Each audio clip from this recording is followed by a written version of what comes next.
Hey guys, I'm gonna try to teach you how to spin on a clothes hanger because this is how I learned how to spin because I didn't want to invest in a hobby I don't even know if I'd like doing. So this is the cheapest way I found to test if you like spinning or not. And if you do like spinning, you can go ahead and purchase your spindle.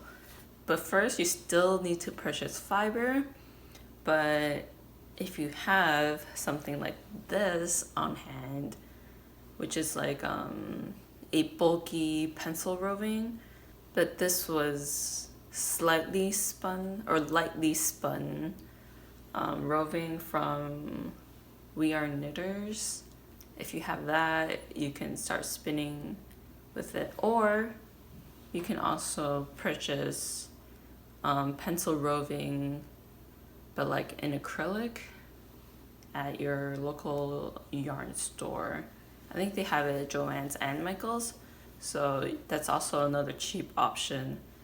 I think they run under $10 for like a really big amount. I think 100 grams is what they come in, so you have about 100 grams to play with. So that's a good thing for starting out, of course. But on this, I think the maximum you can spin is about 50 grams. It's fine if you don't have a big ball, just have something to spin with. Or you can just purchase fiber from Knit Picks, whatever floats your boat. And 100 grams is $6.99 on knitpicks.com. Not including shipping because that depends on how much you purchase, of course. And to start off, you want to draft a little bit, and you have to untwist this first and draft because that's the easiest way to do it. And you just want to double it up, draft enough to double. And you also want to make sure that your fiber is long, just so that you can easily spin with it, just in case you like draft too much at one time. And the staple length is about yay long, okay? So you want to double your fiber over this hook, and this is like a hook for like a drop spindle of any kind. A lot of drop spindles come with a hook, and you want this to be out of the way, so preferably over this arm. Put the ball right here and wedge between my chair and my leg, but you do whatever. Make sure the fiber is out of the way, like so, and then you can spin it. If you want to do a Z-twist, it's clockwise. So you want to spin it clockwise, and of course you just flick it like this, and then let the spin go up. And then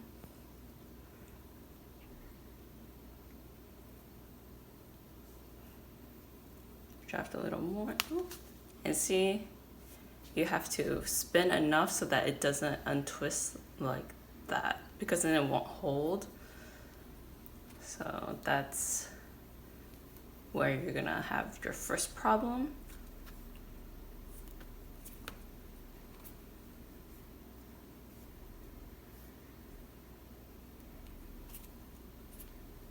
So make sure you have enough twist.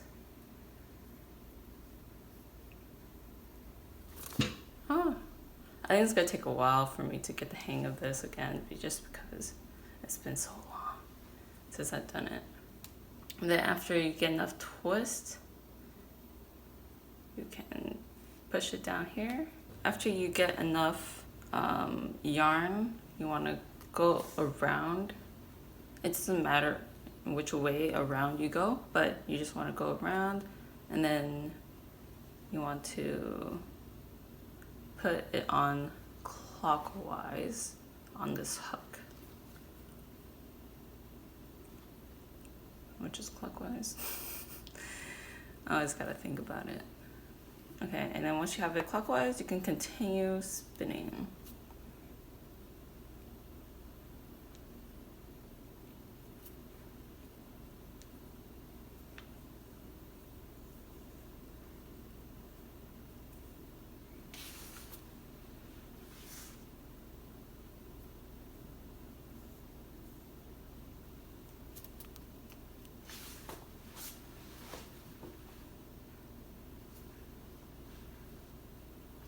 And of course it doesn't really spin for very long, so you're just gonna have to keep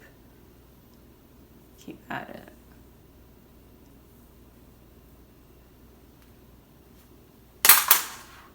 And it broke because I didn't have enough twist in my yarn.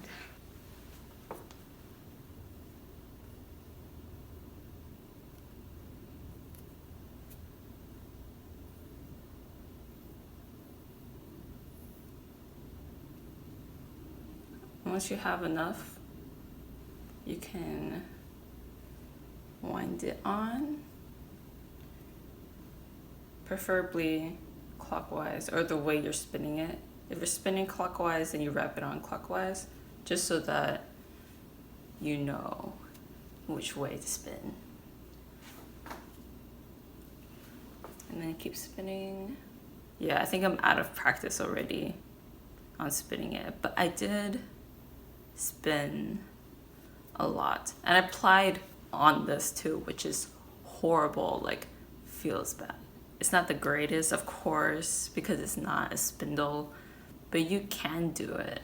And I've been in the habit of spinning super thin, and the thinner you spin, the more twist you have to put into it. Yeah, I'm just not used to working on this hanger anymore. But yeah, that's how you spin on a hanger, the dirt cheap way.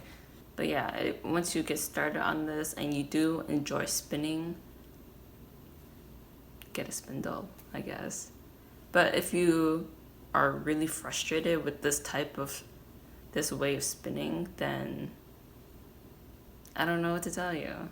Okay, and after about 40 minutes, yeah, more like 30 minutes, I finally got this much on the hanger. So it is possible. It's just a little harder to start with just the fiber. So if you have a leader, like you wrap your leader around here, you put a half hitch on the center thing, and then you wrap, and then you can go up here. No, it's not counterclockwise, it's clockwise for a Z twist. So clockwise. Let me do it again. It's clockwise. Okay. And then if you have the yarn in the center of the hook, it will definitely be easier to spin and it won't wobble as much. And if you balance your yarn here as well, like you have it even, like the weight even, then also spin much more evenly and won't wobble as much. But the huge con of using a hanger, it's freaking wide, obviously. Like it's as wide as my shoulders, so you do need a lot of room to let it spin, unfortunately. But that's the con of using a hanger. But the pro is you don't have to spend a ton of money. This is like a super shortcut to get to spin. It takes about 2 flicks for me to like per one draft. So now it's not going to break on me, because you can see how much twist there is when you let it go like that. Now, I'm not the best teacher, so I highly suggest watching Jillian Eve or Spinning Sarah. I learned how to drop spin through Spinning Sarah tutorials, because even though they're super old, or some of the tutorials are super old, like 5 years or something, they're like really concise and you can see what she's doing like really up close. Like right now you can't probably see that much what I'm doing, probably. But yeah, when I learned how to spin on this, I did a lot of park and draft. So you just park it on your lap and then you draft. And then now I'm just gonna wind this on like so. Let's probably draft a little more to wind it on. And sometimes there's no space, so I just spin it for a bit and then undo it and then draft a little more and then put it back on and then keep going, and voila, I got it. The way to pause the spin, you can just wrap it around again and then just let it go in on itself a little bit. Let me put some more spin on that. Okay, and let it collapse on itself, and then now it won't unravel. So that's how I usually park my spinning, is by doing that like this. Am I in frame? I don't know. It's just gonna have to do. So yeah, this is just 30 minutes of spinning, and it takes, I think about twice as long as spinning on the Turkish spindle. This is the 3D printed one that's free on Printables. I can link that down below if you want to know, but this is like 3.5 inches or something like that. Happy spinning!